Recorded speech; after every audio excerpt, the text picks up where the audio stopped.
Kung gusto mong magkaroon ng totoong idea kung ano nga ba ang posibleng maging sitwasyon mo kapag nandito ka na sa Korea para magtrabaho, ang video na ito ay para sa'yo. Year 2022 noong dumating ako dito sa Korea at ngayon magtatatlong taon na ako dito bilang isang EPS worker.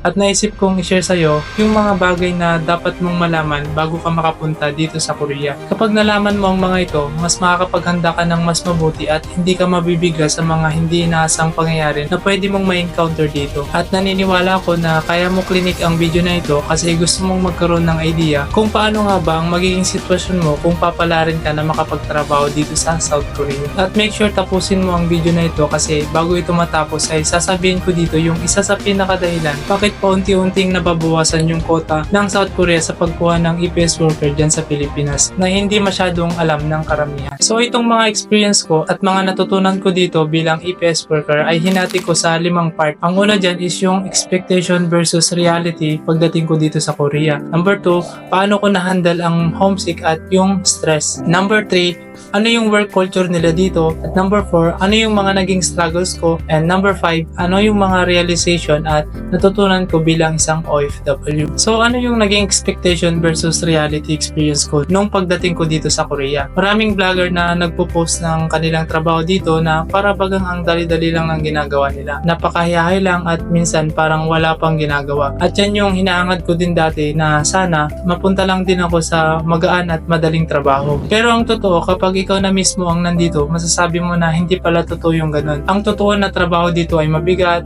madumi, delikado at talagang nakakapagod. So napunta ako sa isang family business na paggawaan ng sliding windows. May kaunting idea, wala akong kaalam-alam sa ganitong trabaho.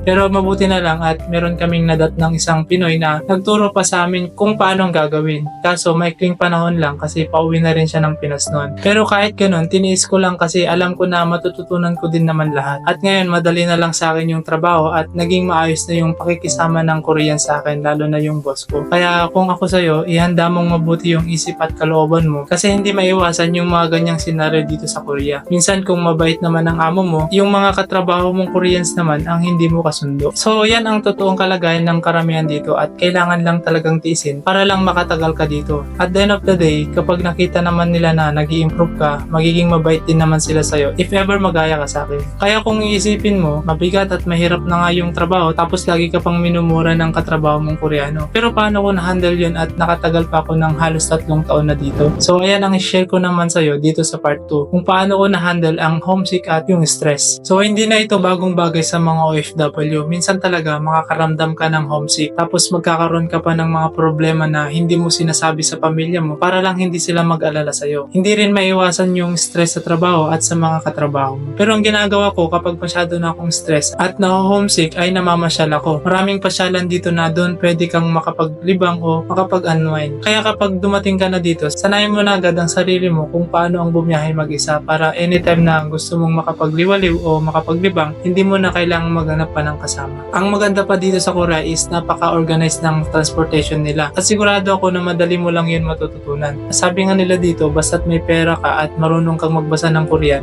hindi ka na maliligaw. So lagi mong tatandaan na hindi naman madali ang mag-abroad. Kailangan mong magsakripisyo at magtiis para makatagal ka. Para makasurvive ka dito ay kailangan malibang mo din ang sarili mo. Pero ang pinakadahilan kung bakit hindi ako masyadong naapektuhan ng homesick at stress dito is meron kaming church na pinupuntahan every weekends. Na doon ay may nakakasalamuha akong ibang tao tapos nagiging kaibigan at pamilya na rin. So isa ito sa pinakamagandang may papayo ko sa iyo kapag nandito ka na sa Korea. Humanap ka ng church ng religion mo dito at doon makakahanap ka ng mga kaibigan at may tuturing mong pangalawang pamilya dito. Hindi uso ang loner dito, hindi pwede na lagi ka lang nakakulong sa tinutuluyan mo kasi baka hindi ka makatagal dito sa South Korea. Pero bakit nga ba nakaka-stress magtrabaho dito, lalo na kung baguhan ka pa lang? Ano ba talaga ang work culture nila dito sa Korea? Alam ko pamilyar ka na sa sinasabi nilang pali-pali culture. O tama ka nga na kailangan dito, medyo mabilis ka dapat magtrabaho. Pero hindi naman lahat ng trabaho ay kailangan mabilis.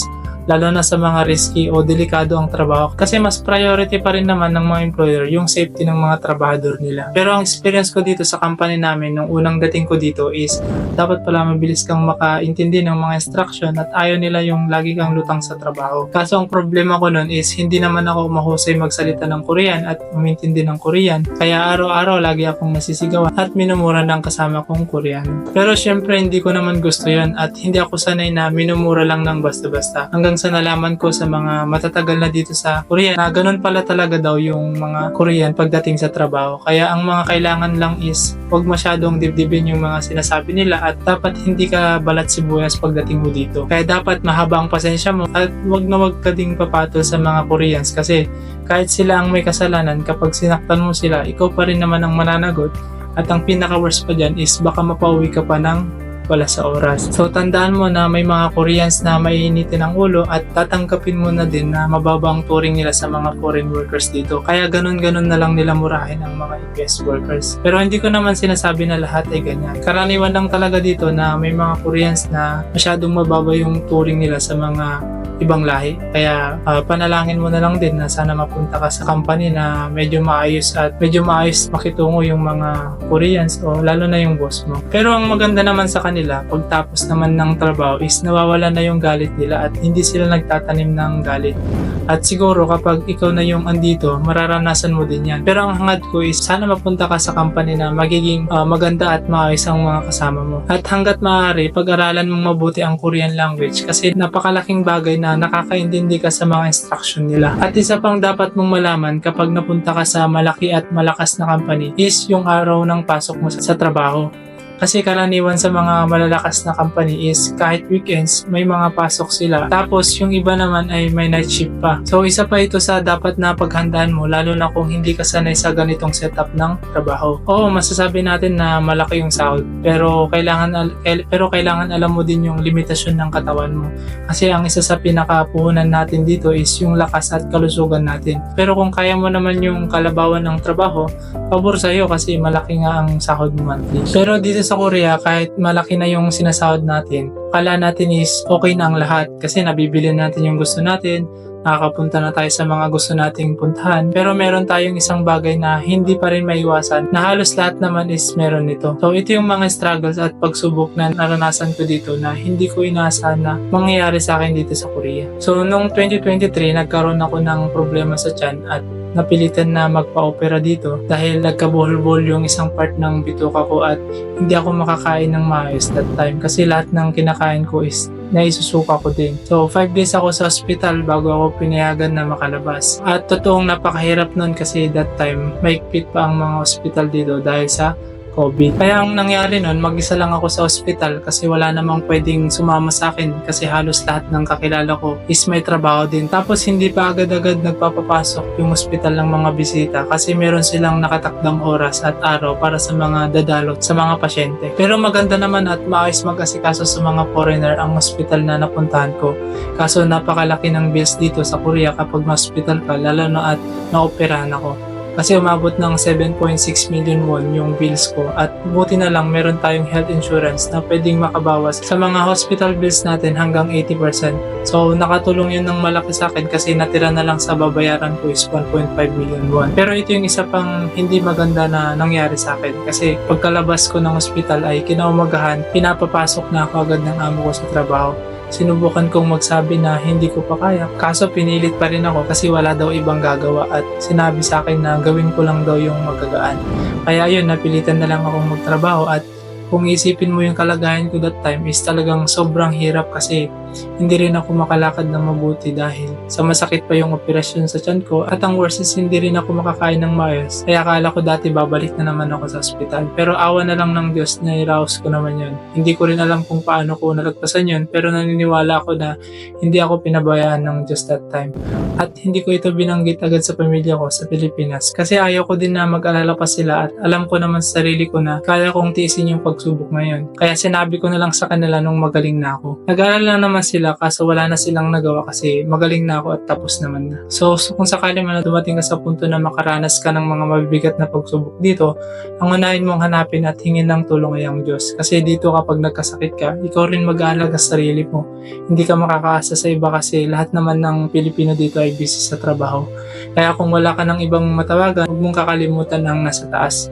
Kasi at the end of the day, Diyos pa rin naman talagang tumutulong sa atin at nagpapagaling sa mga sakit natin, di ba? Kaya ang payo ko sa iyo, sanayin mo ng alaga ng sarili mo. Hindi mo dapat pinapabayaan ang sarili mo dito at huwag kang magkakalimot na manalangin palagi sa Diyos. At sa halos 3 taon ko na pagtatrabaho dito sa Korea, marami akong natutunan at narealize sa pagiging isang OFW dito sa Korea. At kung paano maging matatag sa lahat ng pagsubok na pinagdaanan ko. Kaya dito sa part 5, i-share ko sa iyo kung ano yung mga realization at natutunan ko bilang isang EPS worker dito sa Korea na baka pwede mong maging inspirasyon at maging guide kapag ikaw naman nandito. So, ang unang natutunan ko dito is dapat hindi ka madamdamin o balat sibuyas. Dapat matatag ng loob mo at kaya mong magtiis ng hirap sa trabaho at pangungulila sa pamilya. Dito na-realize ko na kung hindi mo kayang tulungan ang sarili mo, wala nang ibang pwedeng tutulong sa'yo. Kaya dapat matutunan mong tulungan ang sarili mo para makatagal ka. Kaya kapag nandito ka na, galingan mo sa trabaho at hanggat maaari, mag-aral ka ng mabuti ng Korean language. Kasi kapag nakita nila na kaya mong makipag-communicate sa kanila, ay mas bibigyan ka nila ng respeto kaysa sa iba. At natutunan ko din dito na makontento sa kung ano ang meron ako kaysa sa maghangat pa ng mas malaking sahod. Kasi the more na malaki ang sahod mo, the more din na nahihirapan ang katawan mo dahil sa haba ng oras ng trabaho. Lagi mong tatandaan na hindi mo kailangan ng masyadong malaking sahod kung gusto mo nang makapag-ipon ng malaki. Kasi nasa disiplina mo naman yan at sa kaalaman mo kung paano mo i-manage yung kinikita mo. At ahanin mo yung malaking sahod kung sa huli gagamitin mo din naman sa pagpapagamot mo. Kasi masyado mong pinahirapan ng katawan mo. So maging wise ka sa mga desisyon mo kapag nandito ka na. At dito, iwasan mong sumali sa mga investments kasi merong mga scammer dito at sad to say, mga kababayan pa natin yung mga gumagawa. Kaya dapat maingat ka sa mga documents mo lalo na sa ID mo o alien registration card mo. At natutunan ko din dito na dapat marunong kang mag-manage ng pera mo. Matuto ka ng financial literacy hanggat maaari. Kasi kung hindi ka marunong mag-manage ng pera mo, ay pwedeng kakaunti lang yung maiipon mo kasi napakamahal ng mga bilihin dito.